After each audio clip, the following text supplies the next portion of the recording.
Здравейте в този горещ ден, 5 юни 2025 година. Аз отново съм на работа в Takeaway. Часът е 11 и... сега ще кажа... и 32.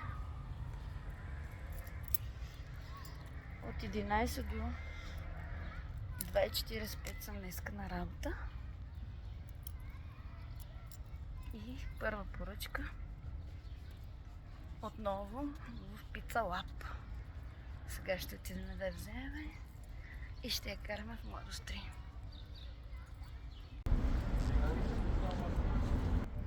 Вече съм тук.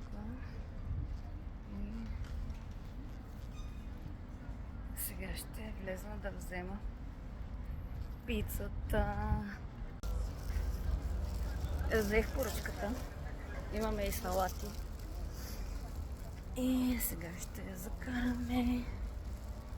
Пица и салати.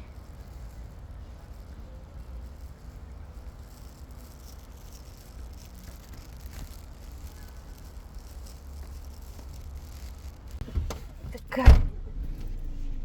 Втора поръчка Папа Джонс за Студентски град. Трета поръчка БМС, българска кухня от Тринкмол. Сега се качвам в стълбите. Ще влизам. Взех я. И сега отивам на Йордан Стратиев. Не знам къде е.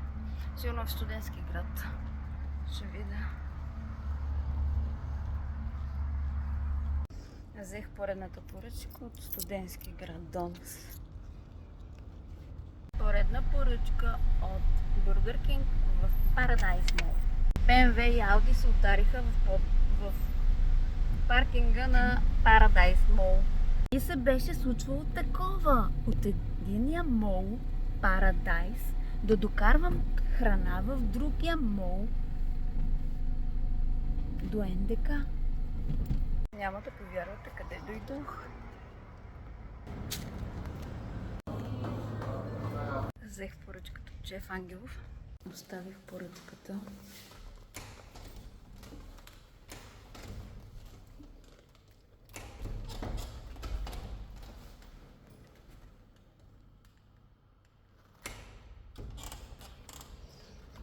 Не мога да излеза. Просто ужас.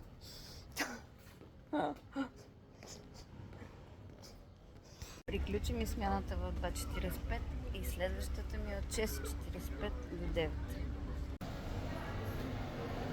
В мола съм за втора поръчка за смяна 6:45 до 9. Втора поръчка. Чакам клиента да дойде да си я вземе в Младост 1. Блок 67. Трета поръчка. KFC на околовръстното посока Люлин, да го кажем. Прибрах се от работа. Последният адрес беше много труден за намиране, понеже GPS ме обърка. Но важното, че го намерих. И клиента ми помогна да го намеря. И така. Приключи деня. Утре е петък. Почивка съм. Събота и неделя също. И чак в понеделник ще бъда на работа. Това беше за тази седмица. Чао!